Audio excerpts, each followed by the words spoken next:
Hai, Assalamualaikum warahmatullahi wabarakatuh. Apa kabarnya teman-teman semua? Semoga selalu sehat dan bahagia ya, amin. Kita sekarang sudah memasuki awal bulan Juni. Jadi seperti biasa kembali lagi dengan video budgeting di bulan Juni. Tapi sebelumnya seperti biasa aku ingin mereview anggaran rumah tangga aku di bulan Mei kemarin ya. Di bulan Mei kemarin itu alhamdulillah sih ya, aku masih ada sisa anggaran yang agak lumayan banyak, khususnya di pos anggaran jajan anak-anak. Karena di bulan Mei kemarin itu kan hari raya dan anak-anak dapat THR dari sana sini. Jadi kebanyakan mereka jajannya pakai uang mereka. Kalau si adik kan uangnya memang masih aku yang pegang, aku yang kelola. Karena kebanyakan mereka jajan pakai uang THR itu, otomatis anggaran untuk uang saku yang sudah aku budgetkan di bulan Mei itu masih tersisa lumayan banyak. Gimana nih teman-teman semua untuk anggaran bulan Mei kemarin? Over budget, ada sisa budget, atau pas-pas aja? Kalau misalkan masih ada over budget di sana sini nggak apa-apa juga sih, karena kita kan memang masih belajar. Kayak aku ini kan baru berapa lama sih menerapkan anggaran belanja seperti ini di rumah tangga aku, belum ada setengah tahun kayaknya. Tapi manfaatnya Masya Allah sudah aku rasakan gitu ya. Keuangan aku itu lebih teratur, lebih bisa menghemat dan lebih bisa menghemat dan menekan keinginan aku untuk membeli yang tidak terlalu aku butuhkan, karena aku berharap di akhir bulan nanti akan ada sisa anggaran yang bisa aku simpan atau bisa aku masukkan ke dalam sinking fund yang aku buat. Kalau misalkan harus terpaksa over budget ya nggak apa-apa juga, karena memang kan namanya harga-harga sekarang tuh susah diprediksi ya. Kita sudah anggarkan misalkan uang belanja itu sebulannya 800.000, yang artinya 200.000 per minggu. Itu di tengah harga-harga yang masih normal, nggak ada harga-harga yang mengalami lonjakan harga yang terlalu tinggi gitu ya. Nah, begitu di pertengahan bulan ternyata harga-harga semua itu naiknya yang enggak kira-kira hampir 100%. Jadi kan semuanya mahal. Nah, mau nggak mau anggaran itu kan jadi over ya. Jadi kita misalkan biasanya kita beli cabai cuma 5.000 dapat, sekarang 10.000 aja sedikit gitu. Jadi kan otomatis kan banyak memangkas anggaran yang memang sudah kita tetapkan di awal bulan kemarin. Akhirnya mau nggak mau kan terpaksa harus over budget kan. Kalau kasusnya kayak gitu ya nggak apa-apa juga, karena memang kan over budgetnya itu bukan karena kita boros, kita menghambur-hambur atau kita berfoya-foya gitu ya istilahnya, tapi memang karena kebutuhan yang harganya itu melonjak tinggi. Ini aku sambil mengeluarkan sisa anggaran yang ada di dalam dompet pintar. Terus aku catat di dalam buku kas juga. Seperti biasa ya, untuk anggaran di arisan, infak, BPJS dan belanja bulanan itu habis tidak tersisa.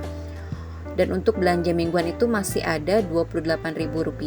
Untuk beras merah masih ada Rp30.000 dari budget Rp50.000. Untuk bensin masih ada Rp10.000. Terpakai hanya Rp90.000 dari anggaran Rp100.000. Untuk jajan 1 dan jajan 2 masing-masing masih tersisa Rp136.000 dan Rp61.000. Alhamdulillah ya, ini uang saku anak-anak masih lumayan sisanya. Dan untuk me time itu masih ada Rp43.000. Untuk gas itu over budget aku satu tabung sebesar Rp21.000, dan itu aku ambilkan dari pos anggaran belanja mingguan. Untuk susu kotak juga masih ada Rp57.000, dana darurat masih ada Rp30.000. Jadi untuk sisa anggaran di bulan Mei ini semuanya itu totalnya ada Rp395.000. Alhamdulillah, sisanya masih lumayan banyak ya. Jadi ini bisa aku masukkan untuk Sinkin Fund Jogja aku. Nah, ini aku sambil merapikan uang-uangnya ya. Jadi aku kumpulkan dalam nominal-nominal yang paling kecil ke yang paling besar. Selanjutnya aku memulai untuk membuat rencana anggaran di bulan Juni. Sekedar informasi ya teman-teman, budgeting versi aku itu apa-apa yang aku buat untuk rencana anggaran di bulan berikutnya itu hanya sekedar rencana. Yang namanya rencana itu kan pasti ada melesetnya, ada nggak tepatnya, jadi nggak selalu harus sama dengan master plan yang sudah aku buat ini. Jadi kalau misalkan di tengah jalan seperti ada kenaikan harga yang lumayan banyak gitu ya nggak apa-apa juga kalau misalkan kita menambah budget untuk belanja mingguan. Ya misalkan tadinya cuma 800.000 bisa kita tambahkan jadi 900.000 gitu. Jadi budgeting versi aku tuh nggak yang ribet, nggak yang harus dibikin pusing, nggak yang aku ngerasa nggak enjoy buat ngejalaninnya, yang jadi tertekan. Jadi nanti aku kan nggak nyaman ya kalau ngejalanin kayak gitu.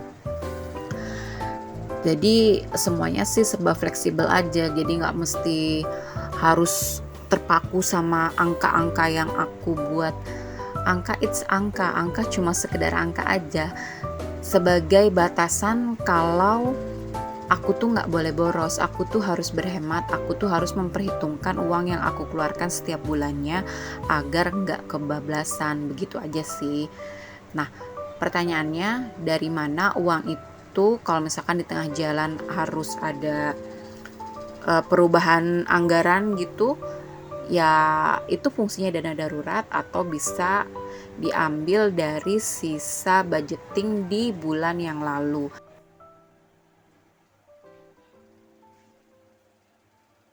Kembali ya ke rencana anggaran di bulan Juni, seperti biasa masih ada pendapatan yang akan aku kelola itu sebesar Rp2.900.000.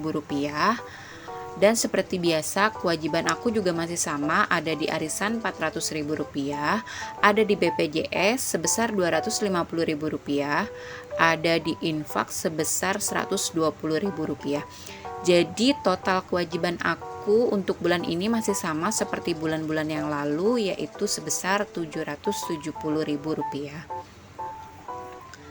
Kemudian beralih di kebutuhan aku untuk bulan Juni. Ini hanya rencana ya, rencana kebutuhan yang akan aku keluarkan di bulan Juni, yaitu untuk belanja bulanan sebesar Rp200.000.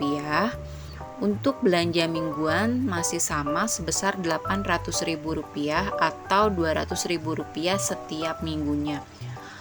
Aku nggak tahu ya apa ini bakal cukup atau enggak untuk bulan ini, karena tadi pagi pun aku ke pasar itu ibu warungnya udah mengeluh semuanya naik tinggi harganya, lagi mahal banget. Ya mudah-mudahan sih nanti bakal turun lagi ya harga-harga seperti biasa normal. Kemudian ada anggaran untuk bensin masih sama Rp100.000. Untuk beras merah kali ini aku hanya anggarkan sebesar Rp30.000. Jadi biasanya kan Rp50.000. Untuk gas masih sama sebesar Rp126.000 atau 6 tabung per bulan. Dan untuk susu kotak juga masih sama, budgetnya Rp170.000. Untuk jajan satu atau uang saku si sulung itu aku tambah di bulan ini menjadi Rp300.000. Biasanya kan hanya Rp260.000. Karena dengan pertimbangan katanya si sulung aku sih kantinnya udah buka di sekolah, jadi kan ada tambahan uang saku lah untuk dia, pegangan dia. Biasanya dia kan nggak pakai uang saku, biasanya dia jajannya hanya di rumah, tapi jadi uang sakunya ini mengikutilah, fleksibel aja sesuai kebutuhan anakku itu. Dan untuk jajan 2 masih sama sebesar Rp160.000. Untuk dana darurat kali ini hanya aku anggarkan Rp100.000. Dan untuk me time atau uang jajan aku, ini juga aku masih anggarkan ya, itu sebesar Rp150.000. Sehingga total kebutuhan aku untuk bulan Juni ini adalah sebesar Rp2.136.000. Masih kurang Rp6.000 dari pendapatan yang aku kelola di atas tadi ya. Dan ini kurangnya aku ambilkan dari sisa anggaran di bulan Mei kemarin. Ini adalah part yang paling menyenangkan buat aku, yaitu memasukkan uang-uang ke dalam dompet pintar sesuai dengan pos anggaran yang sudah aku buat tadi. Tapi jangan salah ya teman-teman, jangan mentang-mentang ini hanya rencana anggaran seperti yang aku bilang tadi, terus kita jadi nggak disiplin dalam mengatur keuangan, nggak disiplin dalam menerapkan rencana anggaran yang kita buat itu. Tapi tetap ya harus disiplin, karena kita kan mau di tiap pos itu nggak over budget, cukup gitu.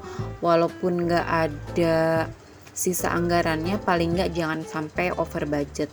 Kalau misalkan memang terpaksa harus over budget ya mau nggak mau kita ambil dari pos yang lain untuk menutupi pos yang over budget itu. Jadi gimana ya, nggak perlu dibikin pusing gitu ya teman-teman. Yang penting kita enjoy ngejalaninnya, kita nyaman ngejalaninnya, nggak ngerasa terpaksa, gitu aja sih kalau menurut aku. Nah, ini aku sudah selesai memasukkan uang-uangnya ke dalam dompet pintar. Sekarang aku ingin mengembalikan kertasnya ke dalam binder ini. Besar harapan aku apa-apa yang aku share di sini bisa bermanfaat buat teman-teman semua.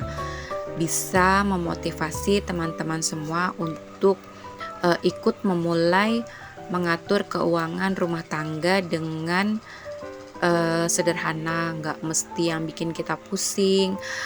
Karena biasanya kan budgeting itu identik dengan jelimet dan identik dengan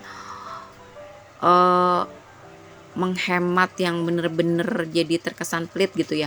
Tapi kan ini enggak, kita buat anggaran sesuai dengan kemampuan kita, sesuai dengan kenyataan yang memang kita pakai setiap bulannya. Jadi kita enjoy aja untuk menjalankan apa-apa yang telah kita rencanakan setiap bulannya. Kalau misalkan angka yang telah kita tetapkan itu terlalu nggak mungkin untuk kita capai, ya nggak apa-apa juga. Ada pertengahan, maksud aku di pertengahan nanti ada koreksi atau ada perubahan, ya nggak apa-apa, dikondisikan sesuai dengan keadaan yang ada saat itu aja. Karena aku pun untuk memulai budgeting ini itu termotivasi dari channel-channel yang aku lihat sebelumnya. Jadi mereka tuh bener-bener jadi motivasi banget buat aku agar bisa membuat keuangan rumah tanggaku itu lebih sehat dan lebih terkendali. Sampai sini dulu ya video budgeting dari aku. Semoga bermanfaat dan bisa memotivasi teman-teman semua. Mohon maaf jika masih banyak kekurangan di sana-sini di video aku kali ini. Dan juga apabila ada salah-salah kata. Terima kasih buat semua yang sudah menonton dari awal sampai akhir. Jangan lupa tetap dukung channel aku dengan cara subscribe, like, dan komen. Terima kasih sudah menonton. Sampai jumpa di video selanjutnya. Wassalamualaikum warahmatullahi wabarakatuh.